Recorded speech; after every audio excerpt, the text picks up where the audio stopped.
I finally got it.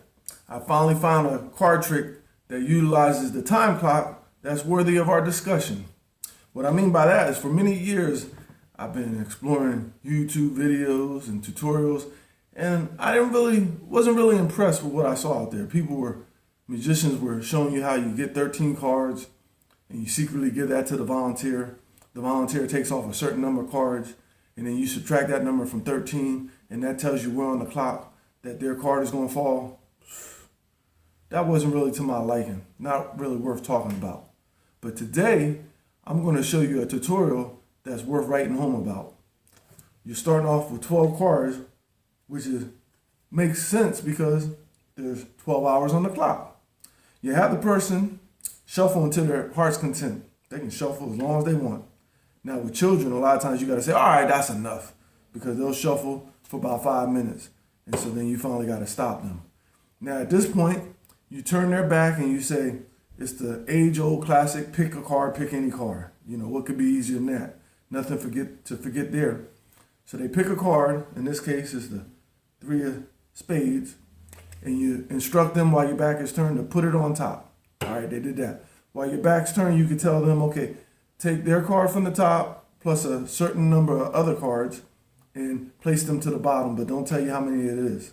So in this case, we'll just say 3. So 1, 2, 3. Now you turn back around and say, okay, please hand me the cards. They hand you the cards and you say, okay, now as a mentalist, I know exactly which card yours is. And you're going through the deck. Now, of course, you don't have any idea. You have no clue what their card is. But by doing this, you're reversing the order. It's a very slick move that reverses the order. Now, the second part, step 2, is you don't want to reverse the order. You just want to bring the cards out as is, do rags and Tims, until you have 6 cards in your hand in this hand and 6 cards in this hand.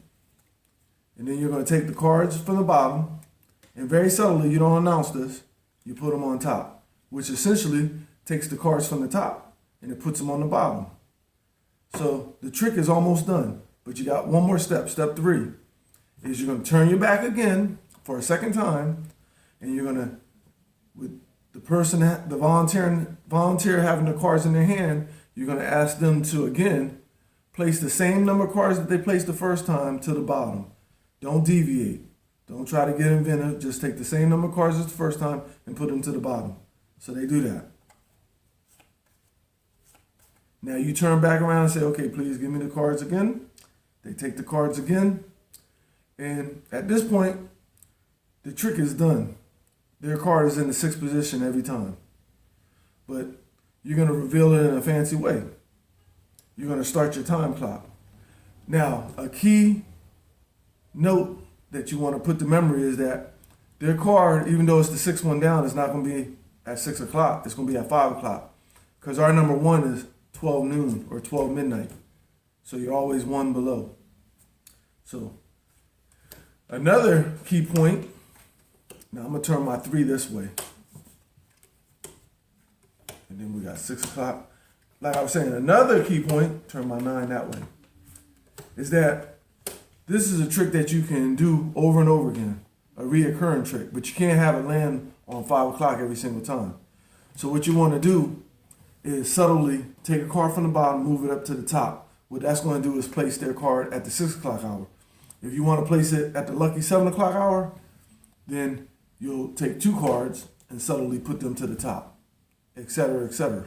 So you can do this trick over and over again, and you don't have to worry about a curious child coming and saying, I sat through 3 of your sessions and I know it always lands at 5 o'clock. You don't have to worry about that. So right now we know that it's at the 5 o'clock hour because we didn't do anything. We left it as is, do rags and Tims.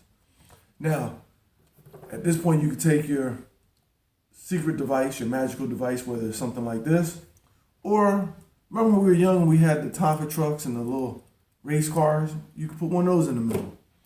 And of course, if you have one of those, you can use the sound effects of the motor going, and it goes from 12 o'clock, but no, that's not it. It's being drawn somewhere else. In this case, I have an alien bead that has the magnetism, and it's being drawn, and it goes from 1 o'clock, but no, that's not it. It's being drawn. I can't stop it. It's being drawn and I can't stop it, and it lands on the 5 o'clock. How did that happen? I have no idea, I say. But once I leave the room, you can rest assured that kids from 9 to 99 are all examining this to see, are there batteries in it? How did they have that magnetism? But here's your car in the spot that we expected it to be at. Enjoy.